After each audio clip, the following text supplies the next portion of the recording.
ওই ভ্রমরাজে দেলহরাজে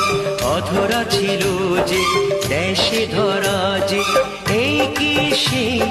স্বপ্নে